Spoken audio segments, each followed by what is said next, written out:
vertu du principe de souverainisme, on n'aimerait pas que l'Occident ait toujours une mainmise sur ces pays-là, notamment avec l'installation des bases militaires. Cela démontre jusqu'à présent qu'il y a cette influence étrangère dans notre pays. Le Sénégal et les autres pays ont eu leur indépendance. Normalement, ils devraient être des pays capables de gérer leur pays d'une manière souveraine sans qu'il y ait l'influence de l'étranger. Moi, je suis d'accord. Normalement, les Français doivent prendre leur bagage et partir de notre pays. Et parce que les Français n'aimeraient pas aussi que les Sénégalais aient des bases militaires quelque part en France, dans les rues de Paris. Ils n'aimeraient pas qu'il y ait des chars sénégalais. Mais le problème, c'est que la présence militaire, il y a des choses qui sont cassées dedans. Parfois, les contrats militaires ne sont pas publiés. Parfois, les militaires français sont là, ils exploitent nos ressources naturelles sans que le public n'ait accès à la réalité de leur installation. Et c'est pour cela qu'on aimerait qu'ils partent. Et c'est normal pour que notre indépendance soit effective, pour qu'on puisse diriger notre pays sans la mainmise de l'Occident. Et je crois que ce sont les raisons qui pousseraient ces pays comme le Tchad, le Mali, de demander aux militaires français de déguerpir, de quitter les lieux.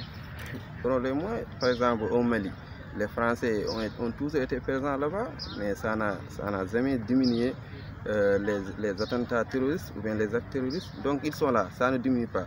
Et pourquoi pas partir? Donc qu'est-ce qu'ils faisaient là-bas? Peut-être il y avait deux raisons que j'avais tout à l'heure expliquées.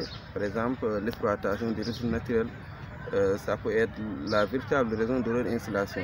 Ils volent les ressources naturelles des gens, mais ils n'assurent même pas à la sécurité des zones. Parce que lorsqu'ils étaient là, il y avait toujours des attentats terroristes quelque part dans la sous-région. Et s'ils partent, ça ne peut pas nous empêcher d'assurer cette sécurité. Nous, par exemple, au Sénégal, les Français ont été toujours là, mais il y a des problèmes, par exemple, en Casamance, où l'État affronte des groupes paramilitaires, le MFDC. Est-ce que vous avez une fois vu ou bien entendu la France, via ses bases militaires, apporter son soutien aux Sénégalais? Jamais.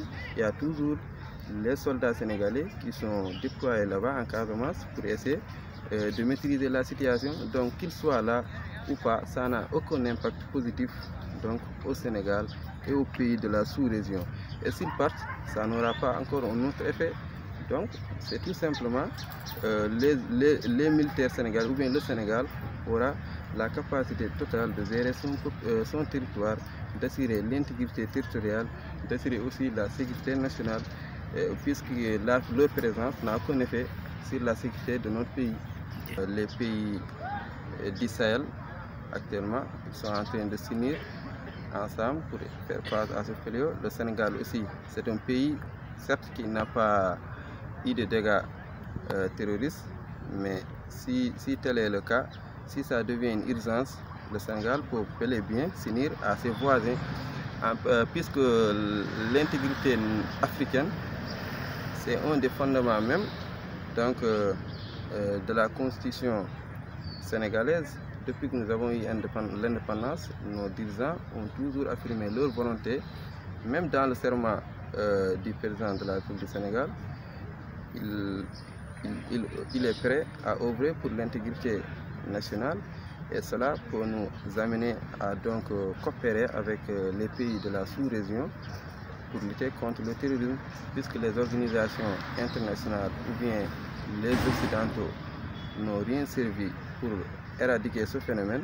Et pourquoi pas nous, pays frères, pourquoi pas s'unir, réunir ensemble pour lutter pour nous-mêmes contre ce fléau très fréquent, très récurrent dans notre zone. Pour ce qui concerne le Sénégal, avec l'arrivée de ces nouvelles autorités, qu'il y a toujours cette politique de souveraineté qui continue de s'opposer et que ces autorités continuent de nourrir.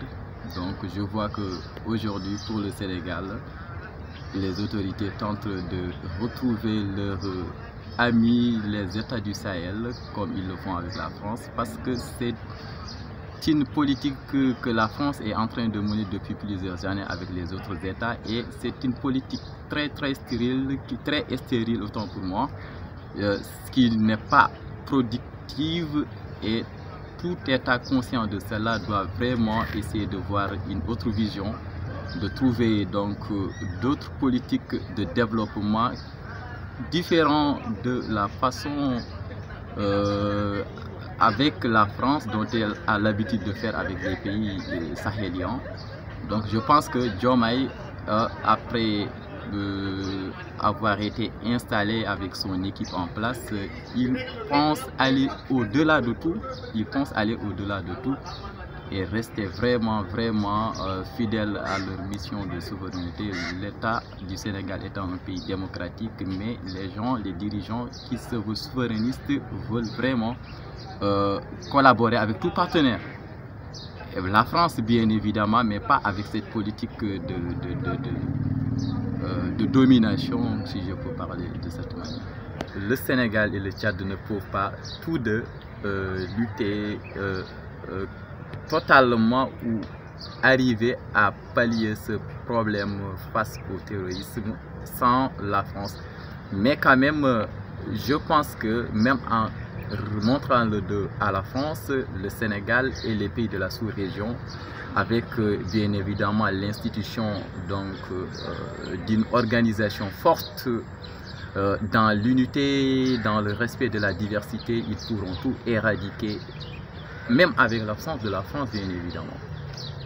Oui, c'est dans l'unité, avec l'installation d'une forte organisation ou de fortes organisations dans lesquelles tout pays ou tout le monde s'implique. Là, je pense qu'ils vont tout réussir, même à l'absence de la France.